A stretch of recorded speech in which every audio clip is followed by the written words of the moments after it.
Thank you, Mr. Chairman, members. My name is Myron Hess. I'm here representing the National Wildlife Federation, and I am testifying in opposition to the bill, somewhat reluctantly, because I believe in the concept of studies and having additional information, better information on which to make decisions.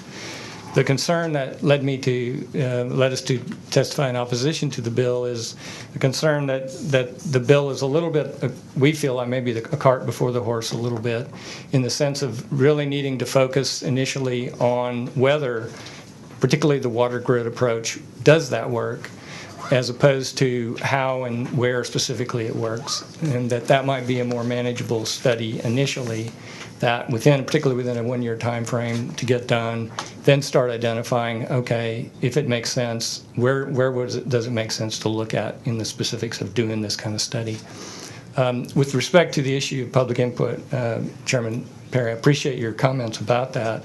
One of the concerns we did have was that a comment process at the end of the study wouldn't be as effective, because it would really be important to have that input early on about, what are the factors we ought to be looking at and what should we be factoring into those studies. So I appreciate the sentiment that you're expressing there about the importance of involving that input fairly early on. I have provided some written comments with a few more specifics of specific concerns that might be considered with the bill, and appreciate the opportunity to provide comment. Any questions? Thank you for your testimony. Thank you. Mr. Kramer? Thank you, Mr. Chairman. For the record, I'm Ken Kramer. I'm representing Lone Star Chapter of the Sierra Club, and we are testifying in opposition to the bill. I do apologize to Senator Perry that we haven't come visited with you before about our concerns, although I think that the concerns about some of the aspects of this bill are things the Sierra Club has been talking about literally for decades. Let me sort of cut to the chase here in terms of what I think is most important. I've spent a lot of time the last several decades working on water policy issues in Texas, and I've followed the Texas water planning process for quite a bit of time.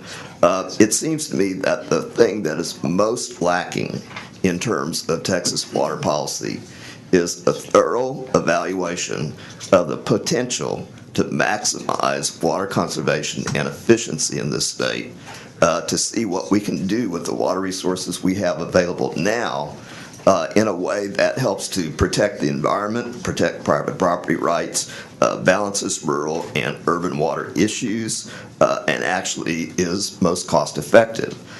We have some great examples of things being done in Texas for water conservation in places like San Antonio, El Paso, and other communities, but they're not universal in Texas. We have a lot of communities that are not doing their best to conserve water and not really maximizing efficient use of water. And we're losing a lot of opportunities in Texas as our state grows in population and develops to institute new water-saving technology in the new construction that we have. That's where we think the priority ought to be in terms of studying our water policy needs. Some of these other things actually have been studied in various times and places in the past. And so we would really encourage you to look at maximizing conservation and efficiency as the top priority study need for water in Texas. Thank you. Thank you very much,